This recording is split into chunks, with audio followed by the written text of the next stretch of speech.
Hi అండి. నేను ఎప్పుడు కూడా 6 నెలలకి లేదా 8 నెలలకి సరిపడా పసుపు, కారం ఇంట్లోనే చేసుకుంటాను. వీలైనంత వరకు ఇంట్లో ఉన్న కారం, పసుపు, కుంకుమ అవ్వకముందే మళ్ళీ నేను ప్రిపేర్ చేసుకుంటాను. ఇప్పుడైతే మరో 4 డేస్‌కి సరిపడా ఉంది.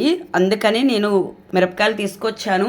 ఇవి 3 కేజీల మిరపకాయలు. దానికి సరిపడే గరం మసాలా ఐటమ్స్ అన్నీ షాప్ అతను ఇస్తాడు. బాగా తెలిసిన అతను కాబట్టి ఎన్ని మనం మిరపకాయలు తెచ్చుకుంటామో దానికి తగ్గట్టు అతను ఇస్తాడు. నేను ప్రతిసారి ఈ విధంగా మసాలా కారమే ఆడించుకుంటాను. అలాగైతే ఎక్స్ట్రా మసాలా వాడాల్సిన పని ఉండదు.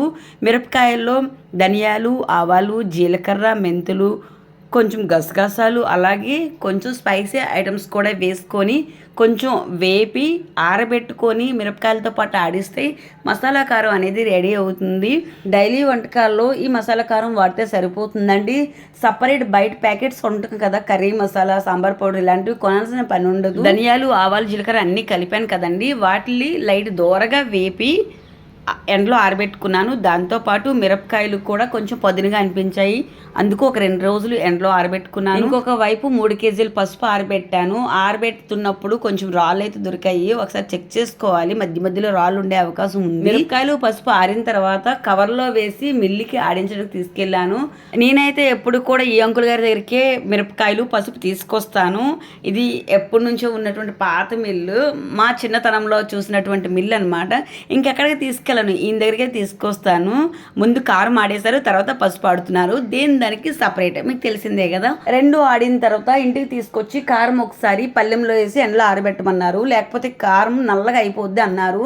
ఎండలో కాసేపు ఆరబెట్టి నేనైతే ఏ డబ్బాలో స్టోర్ చేస్తానో అందులో కారం వేసేస్తాను. ఇంకో విషయం అండి, స్టార్టింగ్ ప్యాకెట్ ఓపెన్ చేసినప్పుడు వెల్లుల్లి చూసారు కదా, చాలా మంది మసాలా కారంకి వెల్లుల్లి కూడా కలుపుతారు. నేను కారంకి వెల్లుల్లి కలపలేదు. ఎందుకు అంటే పూజలు ఉపవాసాలు చేసేటప్పుడు వెల్లుల్లి మనం తినం కదా, అనుకోకుండా కారం వేస్తే కనుక వెల్లుల్లి కలిసిపోతుంది, అందుకు వెల్లుల్లి వేయలేదు. అలాగే 3 కేజీల పసుపు ఆడించాను కదా, ఈ పసుపు ఇంట్లో వంటకి అలాగే పూజకి కుంకుమ చేసుకోవడానికి 3 కేజీలు ఆడించాను. ఫస్ట్ ఒక డబ్బాలో పసుపు వేసాను కదా, ఆ పసుపు పూజల కోసం. ఈ పెద్ద డబ్బాలో మిగిలిన పసుపు అంతా వేస్తున్నాను. ఈ పసుపు వంటలకి, కూరలకు వాడుకోవడానికి, మిగిలిన పసుపు కుంకుమ చేసుకుంటాను.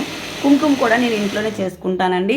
ఆల్రెడీ మన ఛానల్లో కుంకుమ ఎలా చేయాలి అనేది ఉంది, ఒకసారి ట్రై చేయండి. పసుపులో కొంచెం కుంకుమరాల్లో పొడి వేసుకొని మిక్సీ పట్టిస్తే కుంకుమ రెడీ అయిపోతుంది. ఈ కుంకుమలో కొంచెం పచ్చికర్పూరం వేసి కూడా మిక్సీ పట్టుకున్నాను. ఫస్ట్ మిక్సీ పట్టింది డబ్బా సగంకే వచ్చింది, ఇంకా అలా కాదు డబ్బా మొత్తం కావాలని మరి కొంచెం పసుపు వేసి కుంకుమ చేసుకున్నాను. ఈ విధంగా వంటలకు సపరేటు, పూజకి సపరేటు, కుంకుమ కూడా నేను చేసుకున్నాను.